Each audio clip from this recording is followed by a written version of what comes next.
ان اللہ یأمر بالعدل والاحسان وایتاء ذی القربى وینہی عن الفحشاء والمنکر والبغی یعظکم لعلکم تذکرون۔ بڑی خوبصورت آیت ہے۔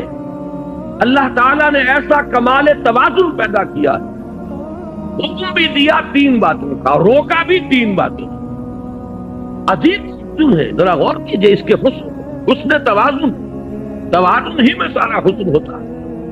2 چیزیں ہیں، اگر آپ نے توازن ڈسٹرب کر دیا اس میں حسن باقی نہیں رہے گا۔ ان اللہ یامر بالعدل والاحسان وایتاء ذی القربى، اللہ حکم دیتا ہے عدل کا، احسان کا اور قرابت داروں کا حق ادا کرنے۔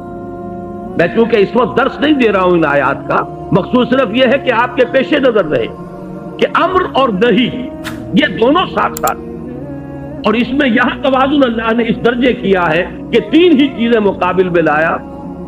وَيَنْهَى عَنِ الْفَحْشَاءِ وَالْمُنْكَرِ وَالْبَغْيِ يَعِظُكُمْ لَعَلَّكُمْ تَذَكَّرُونَ۔ اللہ بھی نیکیوں کا حکم دیتا ہے تو بدیوں سے روکتا بھی، ورنہ اگر وہ فلسفہ درست ہوتا کہ محض نیکی کی تلقین سے بدی خود و خود کافور ہو جائے گی تو بدی کی نشاندہی کر کے اس سے روکنے کی اضافی طور پر ضرورت نہیں۔ آگے چلیے، نمبر 2، تقاضائے فطرت و حکمت۔ یہاں میں نے سورہ لقمان کی آیت لی ہے۔ حضرت لقمان کے بارے میں آپ حضرات کے علم میں ہوگا، نہ وہ نبی تھے نہ کسی نبی کے امتی تھے، سلیم العقل سلیم الفطرت انسان، حکیم اور دانا انسان۔ انہوں نے اپنے غور و فکر سے جو نتائج اخذ کیے ہیں وہ ہیں جو قرآن مجید نے سورہ لقمان کے دوسرے رکوع میں جو وصیتیں انہوں نے اپنے بیٹے کو کی تھی، وَإِذْ قَالَ لُقْمَانُ لِابْنِهِ وَهُوَ يَعِظُهُ يَا بُنَيَّ لَا تُشْرِكْ بِاللَّهِ۔ یہاں سے قرآن مجید نے حضرت لقمان کو امر بنا دیا، اس لیے کہ ان کا ذکر جب تک قرآن ہے ان کا ذکر موجود ہے، اور ہمیشہ قرآن رہے گا، ان کا ذکر موجود رہے گا۔ یہ شان ہے اللہ نے اپنے اس بندے کی جو بڑھائی ہے کہ قرآن مجید میں اس طریقے سے تعین کے ساتھ یا تو رسولوں کا نام آتا ہے، یا یہ کہ صحابہ میں سے حضرت زید کا ذکر خاص طور پر صحابہ جو ہے اس اعتبار سے کیا کرتے تھے کس قدر خوش قسمت ہے اس کا نام قرآن میں آیا۔ فلما قضى زید وطرها، تو یہ وطرہ منہا زید وطرہ یہ سورہ احزاب میں آیا تو لوگ رش کرتے تھے، زید تمہارا نام قرآن میں آیا ہے۔ ایسے ہی یہ ایک حکیم اور دانا انسان۔ اب ان کی اسی لیے میں نے عنوان قائم کیا تقاضائے فطرت و حکمت۔ فطرت اور حکمت کا تقاضا یہ ہے، اب ان کی یہ آیت نوٹ کیجئے جو قرآن مجید میں ان کی بات نقل فرمائی گئی، یا بنی اقم الصلاۃ وامر بالمعروف وانہی عن المنکر واصبر علی ما اصابک ان ذلک من عزم الامور۔ اے میرے بچے، نماز قائم رکھ، نیکی کا حکم دے، بدی سے روک، اور پھر صبر تو تجھ پر بیتے۔ دیکھیے بڑی پیاری بات، نیکی کی تلقین پر کبھی آپ کو ریزنٹمنٹ نہیں ہوگی، لوگ سن لیں گے مانے یا نہ مانے، بھائی بھلا کام کیا کرو، نیک کام کیا کرو، بھائی نماز پڑھا کرو، بھائی روزہ رکھا کرو، کوئی آپ کو پلٹ کر گالی نہیں دے گا۔ یہ دوسری بات ہے کہ جیسے چکنے گھڑے پر پانی پڑتا ہے اور نکل جاتا ہے، اور ایک کان سے سنا دوسرے کان سے نکال دیا، لیکن اصل میں جب جوابی کارروائی ہوتی ہے لوگوں کی طرف سے، جب آپ کسی بدی پر روکے اس وقت پھر ریزنٹمنٹ ہوتی ہے، اس وقت پھر جو ہے ریٹیلیشن ہوتی ہے۔ چھوٹے سے بچے کو کہہ کر دیکھیے کہ بیٹے یہ کھیلنے کی جگہ نہیں ہے، یہ کرکٹ کا میدان نہیں ہے، یہ سڑک ہے، کسی کا سر پھوڑ دو گے، کسی کی گاڑی کا شیشہ توڑ دو گے، لیکن ذرا کہہ کے دیکھیے پھر آپ کا وہاں سے اپنی عزت کو سالم لے کر واپس چلا جانا آسان نہیں ہوگا۔ چھوٹی سی چھوٹی بات کہہ کر دیکھیے کسی کو۔ اس لیے یہاں حضرت لقمان فرما رہے ہیں میرے بچے نماز کو قائم رکھ، نیکی کا حکم دے، بدی سے روک، اور پھر جو آئے اسے جھیل، برداشت، صبر کر۔ وَاصْبِرْ عَلَىٰ مَا أَصَابَكَ، یہی تو ربط ہے سورۃ العصر میں، وَالْعَصْرِ إِنَّ الْإِنسَانَ لَفِي خُسْرٍ إِلَّا الَّذِينَ آمَنُوا وَعَمِلُوا الصَّالِحَاتِ وَتَوَاصَوْا بِالْحَقِّ وَتَوَاصَوْا بِالصَّبْرِ۔ حق کی وصیت کر کے ظاہر بات ہے کہ پھر آپ کو صبر کی بھی ضرورت پیش آئے۔ تیسری چیز پر آئیے، شان محمد صلی اللہ علیہ وسلم۔ یہ سورہ اعراف کی ایک آیت ہے۔ اس کا پس منظر یہ ہے کہ جب حضرت موسیٰ علیہ السلام کو اللہ تعالیٰ نے کوہ طور پر بلا لیا تھا 20 راتوں کے لیے، پھر وہ بڑھا کر 40 راتیں کی گئی، اور وہاں ان کی عدم موجودگی میں بنی اسرائیل نے بچڑے کی پرست شروع کر دی. تو جب وہ واپس آئے ہیں تو بہت غضبناک ہوئے، وہ تو آپ کے علم میں پورا واقعہ ہے. پھر سب سے بڑی توبہ ہوئی ہے تاریخ میں، 70,000 یہودی قتل ہوئے ہیں اس مرتد ہونے کی پاداش میں. ہر قبیلے میں سے جنہوں نے شرک کیا تھا، تو جو لوگ توحید پر قائم رہے انہیں حکم دیا گیا کہ اپنے رشتہ داروں کو سوا. مرتد کی سزا اسلام میں قتل ہے. انہوں نے اسلام لانے کے بعد، نبی کے ساتھی ہونے کے بعد اور گائے کی پرستش کی ہے. یہ سارا جو ہے جس کو آج کی اصطلاح میں آپ فرج بھی کہہ سکتے ہیں، بہت بڑا فرج ہوا یہ اپنی اس پارٹی کا. اس کے بعد کوہ طور پر وہ 70 سرکردہ لوگوں کو لے کر حاضر ہوئے. دعا کی پروردگار ہم سے خطا ہو گئی ہے معاف فرما دے اور ہمارے لیے رحمت کا فیصلہ فرما دے. اس کا جواب دیا گیا کہ ایک تو میری رحمت عام ہے، وہ تو ہر شے کے ساتھ، رحمتی وسعت کل شے. ایک میری خاص رحمت ہے جو میں نے لکھ دی ہے اپنے ان بندوں کے لیے جو میرے رسول نبی امی پر ایمان لائیں گے صلی اللہ علیہ وسلم. یہ سورہ اعراف کی آیت نمبر 157 ہے.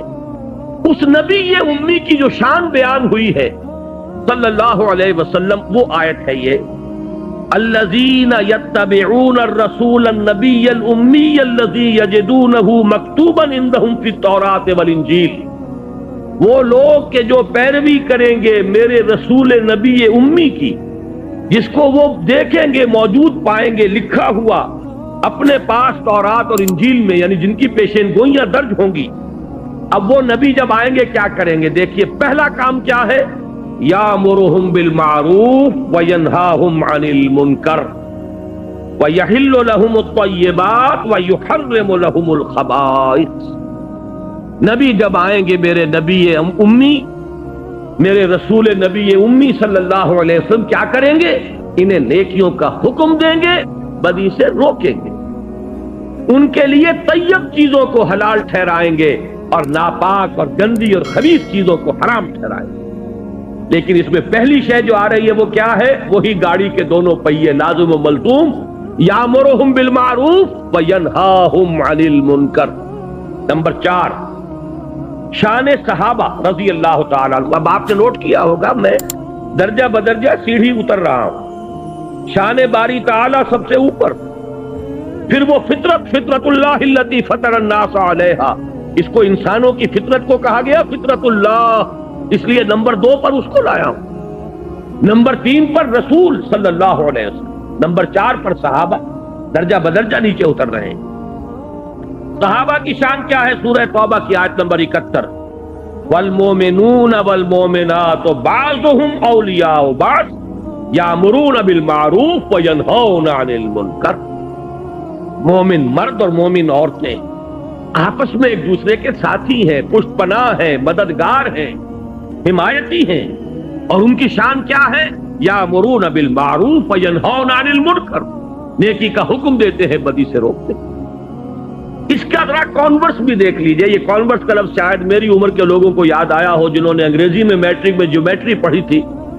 ہر تھیورم کا ایک کانورس ہوتا تھا، ایک نظریہ ہے، ایک اس کا عکس ہے. تو اس کا بھی ایک عکس ہے. منافقین کی شان بیان ہوئی ہے، کیفیت منافقین، اسی سورہ توبہ کی آیت نمبر 67 میں: المنافقون والمنافقات بعضهم من بعض یامرون بالمنکر وینہون عن المعروف. لفظ دونوں یہاں بھی آ گئے. یہ منافق مرد اور منافق عورتیں یہ ایک دوسرے میں سے ہیں، یہ ایک دوسرے کے ساتھی ہیں، پشت پناہ ہیں، مددگار ہیں. وہ کیا کرتے ہیں؟ وہ نیکی سے روکتے ہیں اور بدی کا حکم دیتے ہیں. یہاں میں ذرا ایک حدیث بھی آپ کو سنا دوں. ایک مرتبہ حضور نے صحابہ کرام سے فرمایا: تم لوگوں کا کیا حال ہوگا؟ کیف انتم اذ لا تأمرون بالمعروف ولا تنہون عن المنکر. کیا حال ہو جائے گا مسلمانوں تمہارا جب تم نیکی کا حکم دینا چھوڑ دو گے اور بدی سے روکنا چھوڑ دو گے. صحابہ حیران ہوئے. ان کے لیے تو یہ ناقابل قیاس، ناقابل گمان بات. انہوں نے کہا: اوا کائن ذالک یا رسول اللہ. انہوں نے حیرت کے ساتھ کہا: ہے اللہ کے رسول، کیا ایسا ہونے والا ہے؟ آپ نے فرمایا بل اشد من ذالک سیکون، تم اسی پر حیران ہو رہے ہو میرے صحابہ، اس سے بھی زیادہ شدید کیفیت پیدا ہو جائے۔ اب وہ حیران ہوئے، وہ کیا ہوگی؟ فرمایا تامرون بالمنکر وتنہون عن المعروف، وہ دور بھی آ جائے گا کہ تم منکر کا حکم دو گے اور بدی کا حکم دو گے اور نیکی سے روکو۔ یہ وہ شان ہے منافقین کی کیفیت۔